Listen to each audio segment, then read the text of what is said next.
Hate videos coming Paul's way after this Q&A. Zach, you may be right, but hopefully I won't say anything that just garners too much. And I'm not looking to, I hope I'm not. I'm not out here just like, I'm going to say something really controversial. I want to be approved by the Lord, live according to his word, do my best. Lord, we take some of this on ourselves. Politics aside, are we really pouring into the lost and desiring to see the lives changed for Jesus, turning to Jesus, embracing biblical truth, and then inevitably, assuming the churches are doing an even halfway decent job of preaching truth from the pulpit, preaching the true gospel, we're going to see the tides truly change. Let's look at the numbers, shall we? In America, about 1 in 4 people identify as Protestant. Of that, about half identify as evangelical. And of the evangelicals, he's only going to agree as biblical Christians with a smaller subset of that. So you got kind of a big task on your hands if you think you're going to get like 90% or even 60% of the country to actually follow your specific beliefs. But you do you. Just Angela says, if I could make the rules, I would say only owners would vote. Just makes sense to me. That's an interesting thought. Krista says, I personally wouldn't be caught dead voting different than my husband. It just doesn't make sense, but we also get along very well. Only landowners, huh? That comment had to be snark. It had to be snark. So, reminder, don't touch the poo. But that's hysterical. So, yes, originally only white landowners could vote, and it was a shit show. So, I really hope that person wasn't serious. As far as the woman who thinks it's weird to vote different from your spouse, I've always thought that too. When I was married, both times I was married, I was also married to very progressive people that voted similarly to me. And that was important to me when I was looking for a long-term partner. That's always been something that has been kind of a litmus test for me as far as who are going to be my close friends, who are going to be my partners, etc. Now, some people do not have as much of a political bent to their lives as someone like me, so they may not see that as a deal breaker. And that's fine. Again, if that works for them and their relationship, God bless.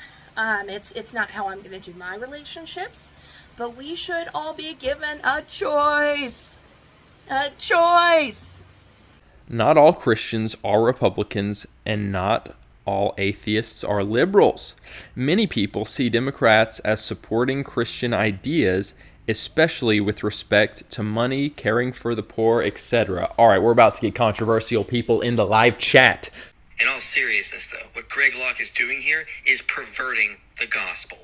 For a pastor to say people of another political party are not welcome in his church is to go directly against the commands of Jesus. We are called to love and pray for enemies, that he who is without sin can cast the first stone, and that his house is a house of prayer, not a house of politics. If you think people in America across the political aisle are your enemies, first of all, you've gotten way off track. But second of all, Christ died for you while you were his enemy, and you were called to be of like mind and extend grace to your enemies. You're a sinner, just like those who you despise. So get off your high horse and get down and start washing the feet of your enemies, just like our Lord did.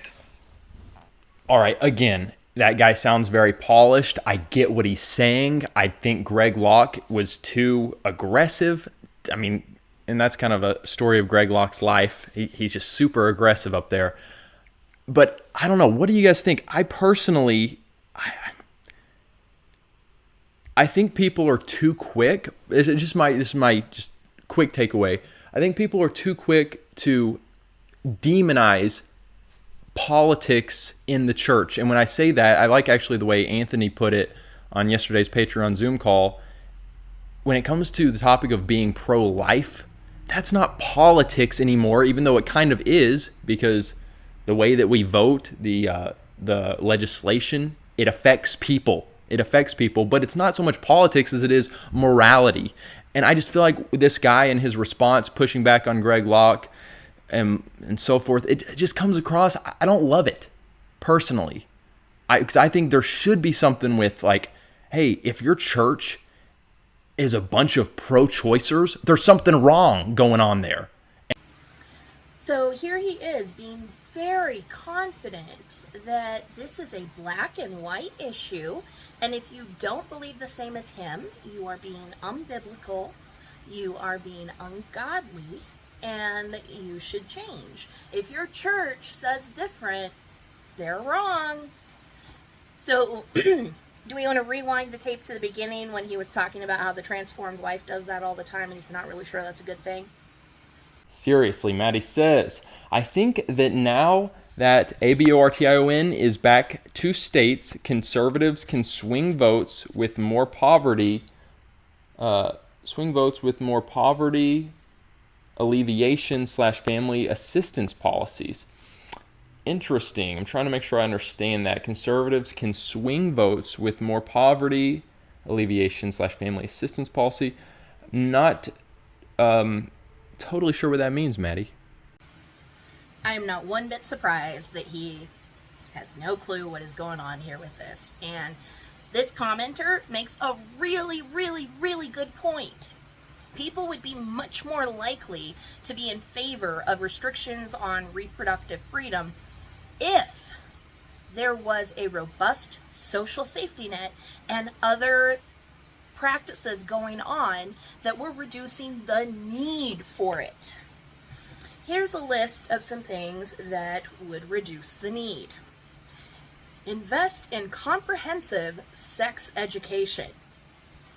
A 2011 study published in the National Library of Medicine found that states that primarily teach abstinence-only sex education have the highest rates of both teen pregnancy and teen birth. In California, in 1988, there were 76 abortions per 1,000 pregnancies. In 2005, that dropped down to 26. So the advent of more access to and more options in contraception, as well as comprehensive sex education in California, significantly reduced the number of abortions, like by a third. Or no, sorry, cut it down to 1/3 of what the amount used to be. You need to prioritize the fight against sexual violence. So only about 1% of abortions are actually due to sexual assault. And Paul actually, elsewhere in their live stream, was talking about how that's such a small number and people try to make it out to be a much bigger deal than it is. And I'm sorry, but even though it's only 1%, those people matter. And their access to options matters. And that's why people like me, who will never end up having one because we'll never end up pregnant unless it's by sexual assault, we're going to vote for it because we care about that small subset of women. He clearly does not. So currently, less than 1% of reported assaults actually face conviction. That's not even how many are convicted. That's how many actually get taken to court. That's how many actually get charged. 1%. That is criminal in itself.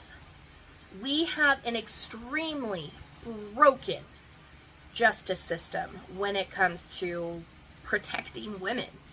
They're so fixated on getting trans women out of women's bathrooms, they continue to deny, decade after decade, that the criminal justice system in regards to sexual assault needs to be massively overhauled. Thirdly, we can improve access to contraception. In Colorado, a few years ago, they had a pilot program that was providing free long-term birth control to girls, teen girls. This was mostly through the IUD, but I do believe Nexplanon was part of that as well. But we saw a massive reduction in the number of teen pregnancies and, by extension, teen abortions as a result of that pilot program. It was a resounding success. You give people the tools that they need to live the life that they want to live, and they're going to do it. Here's the specifics on the Colorado pilot program. For 6 years, between 2009 and 2015, they gave teens and low-income women free IUDs and implants. So yes, Nexplanon was part of that.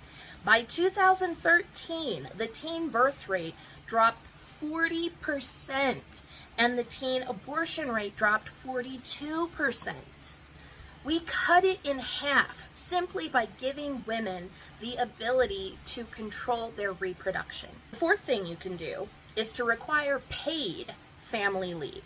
You give people the ability to take off work to actually take care of their newborn and recover from childbirth, C-section, whatever happened. You give people that ability, they're going to be much more likely to want to pursue parenthood. If they aren't limited to a few days or 6 weeks of parental leave that hopefully has some sort of short-term disability payment aside with it, it's a lot harder to actually go through with a pregnancy. It really, really is. They're going to really hate this one, but the number 5 thing you can do to reduce abortions: offer universal health care. When it doesn't cost $30,000 to give birth, people are going to be much more likely to do it. When they're not going to have to spend an obscene amount of money on taking care of their child to get vaccinations, well child visits, take care of injuries, take care of illnesses, people are going to be much more likely to want to and to go ahead through with having children. Number 6, offer affordable or free childcare options. I don't know if any of you have looked. I mean, I am not a parent. I am happily child-free, but I have a lot of friends and family who are parents, and I have been privy to how much childcare costs. I mean, we're talking like thousands of dollars a month. And when the average person is only making like $40,000 a year, like my sister was a stay-at-home mom for years because it was just not economically feasible for her to go to work, because it would cost so much to get childcare that it would completely eat up her paycheck, and there was no point to her leaving the house.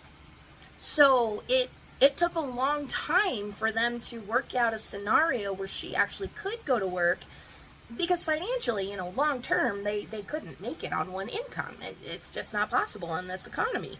So you give people, again, tools in order to live the life they want to live, and they're going to live it. Number 7, reduce disparities in pregnancy outcomes by prioritizing racial equity in healthcare. America has one of the worst maternal and infant mortality rates, and that rate skyrockets when you are a woman of color. It is, again, criminal the way that this has been pushed under the rug and not addressed decade after decade after decade, with research consistently showing that even though there have been advancements and there has been progress in the area of racial equity, we are far from it when it comes to health care. There is so much trauma for people of color when it comes to health care because of our egregious past with people of color being used as medical test subjects, involuntarily being infected with things, having surgery done on them without any anesthesia because they thought people of color didn't feel things the way that white people do. There is so much behind that, and it's going to take a lot to unpack.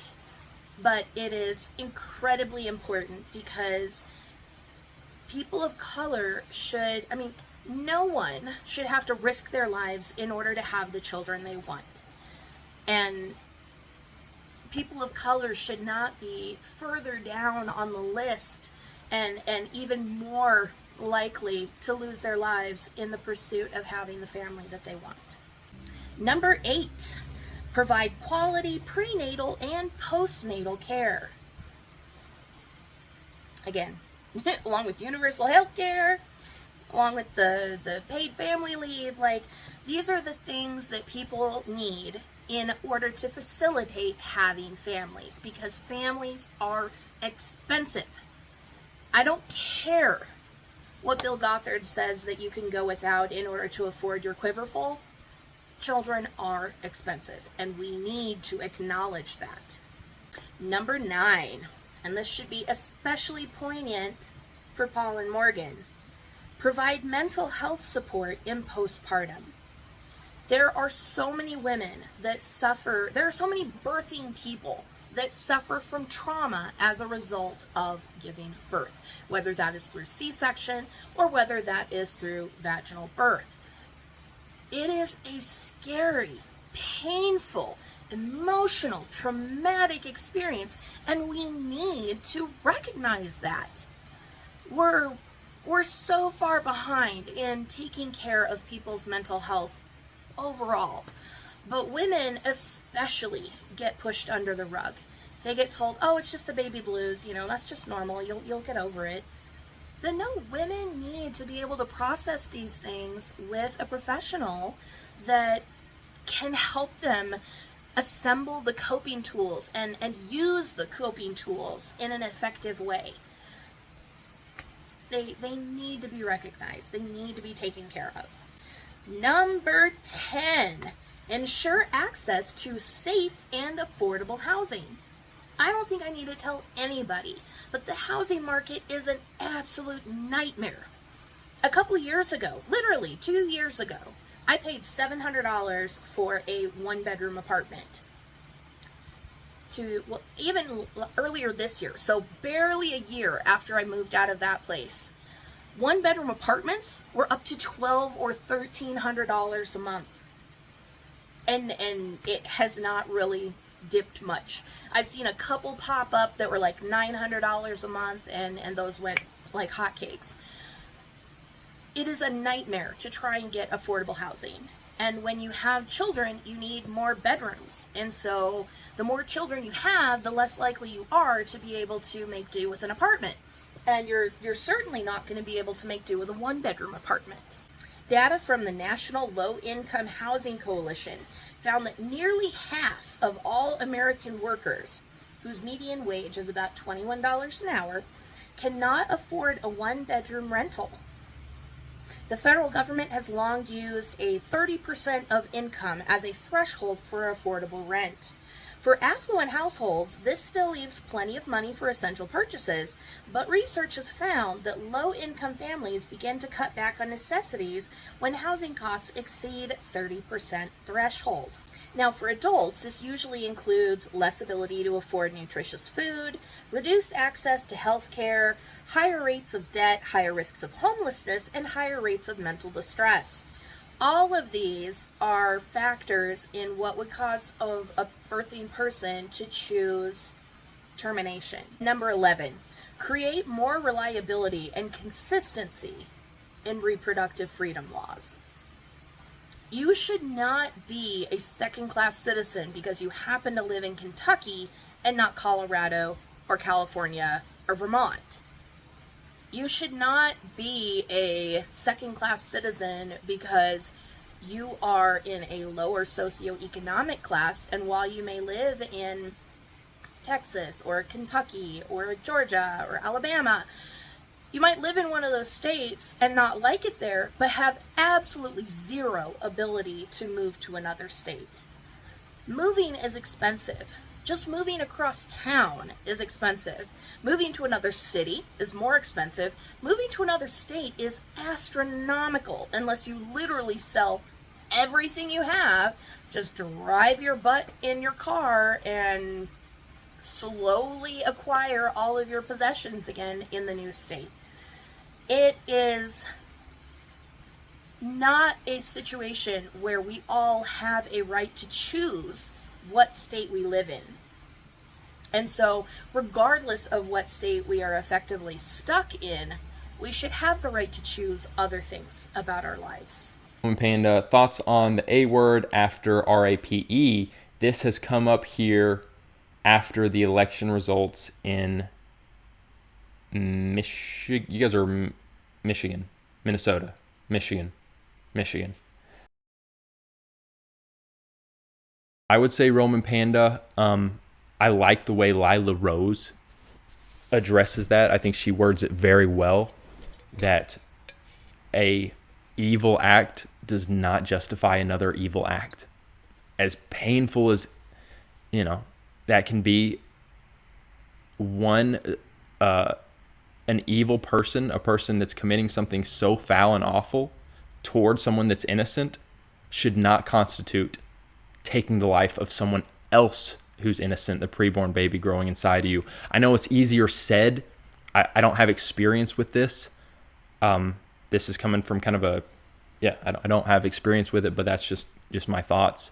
In a section of the video I didn't bother to include in this recap, Paul talks about how blue states are soft on crime, and so therefore in those states women are more at risk and are more likely to have issues where the sexual assaulter has parental rights.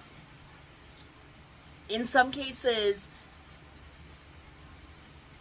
these abusers end up with full custody of the children, and they abuse them too, and get child support from the victim. Like, that's not okay. Not okay. And I completely agree with him that that's not okay. However, pinning it on blue states is quite shy of any facts. A smart politics analysis of partisan control of state legislators found 27 states with Democratic-controlled legislatures with an average violent crime rate of 390 incidents per 1,000 residents. The average violent crime rate for the 14 states with Republican-controlled legislators was 11.1% higher at 433 incidents per 100,000 residents. So you are more likely to be attacked if you live in a Republican state. Now, there is a bit of a chicken and the egg question. Are states with high crime rates electing Republicans because the GOP is perceived to be tougher on crime and thus more likely to take action to fix the state's crime problems? Or are Republican policies to combat crime proving less effective than Democratic policies and thus resulting in higher crime rates? He specifically pointed out places like California and New York City as being potentially extra problematic because of their very left-leaning policies, people, and governance. However, if you look at a ranking of where you are most likely to be assaulted, New York and New Jersey are actually the two least likely places where that will happen. California is 7 out of 50. These places are not the horrendous dens of evil and assaults and everything that you think it is. Confirmation bias and echo chambers are a powerful thing. Let's take a look here. His state of Kentucky is 27, so halfway up the list. So you're much more likely to be assaulted in his state, where he supports most of the legislation. You're more likely to be assaulted there than you are in New York City or California. If we look at the worst ones, it's Michigan, South Dakota, and Alaska. And it is a massive, massive difference. In New York, you have, it was 14.6 assaults per 100,000 people. In, here we go, Michigan, it is 46.4. And in South Dakota, it is 70.2. 70 versus 14. You can't tell me that the Republican legislation is working when you have stats like that. Adriana says, yes, but those amazing stories are for some women. There are also horrible stories for other women. What about those cases? Oh, man. It's a heavy topic when you're talking about that, which, let's just be real, constitutes for about 1.5% of all the A words. RAPE constitutes. So people love to make that a bigger statistic and act like that's way bigger percentages than it is. But among that 1.5-ish percent, that's going to be, it could potentially be a very tricky thing, especially when the girl's younger. Paige says, in my state, the RAPIST would have had a right to custody. I tried to report it, but police didn't believe me. The A word was the only way I could protect a future child from a monster. It was mercy. I would be I would push back against calling it mercy, Paige. I just unapologetically would. Unapologetically, that commenter is incredibly brave for so many reasons. They were brave enough to speak up about the assault and actually report it. There are so few assaults that actually get reported. And unfortunately, in their case, which is so often the case, the cops blew it off, didn't believe her, and so she was left with the prospect of either being decried a murderer or sharing custody or even losing custody to an absolute monster who would likely assault the child. I'm sorry, but that is mercy. If that's the life that was in store for that child, that is not a life worth living. I'm sorry.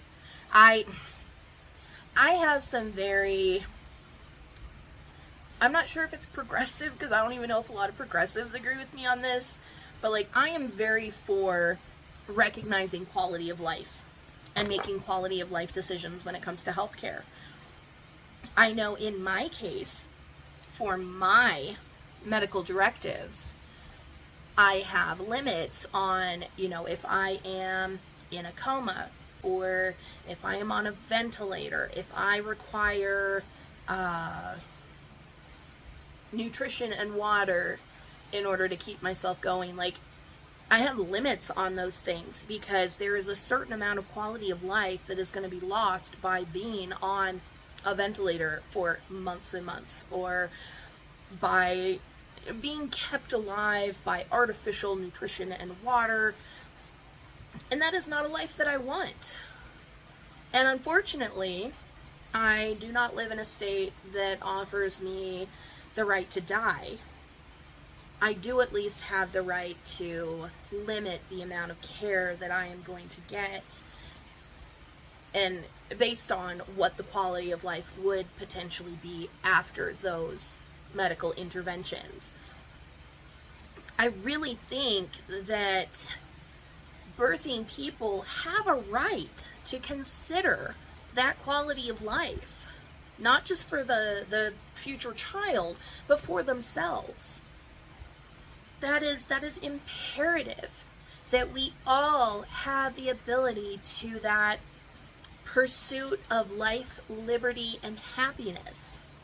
That we have that ability to dictate those things in our lives.